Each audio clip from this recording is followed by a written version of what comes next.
মালিক রে আমি বড় পাপী, আমি বড় গুনাহগার। ও দয়ার আল্লাহ, আমি 10 বছর তোমার গোলামি করি নাই, আমি 20 বছর গোলামি করি নাই। আল্লাহ আজকে মনিরুল ইসলাম শরীয়তপুরী আমার ভাই শুনে গেছে তোমারে বন্ধু বানাইলে ওই জান্নাত পাওয়া যাবে। মালিক রে তুমি আমারে দাও না মাফ কইরা। যুবক রে যদি কেউ আল্লাহরে বন্ধু বানাইতে পারে তার কোনো আর চিন্তা নাই, তার চিন্তার কারণ নাই গো বাবা। এ যুবক ভাইরা, দাড়ি পাকা বাবাজিরা, সবাই আমার দিকে একটা নজর তাকান।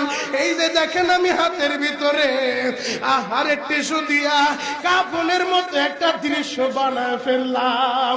এমন একটা কাপড় আপনার শরীরে একদিন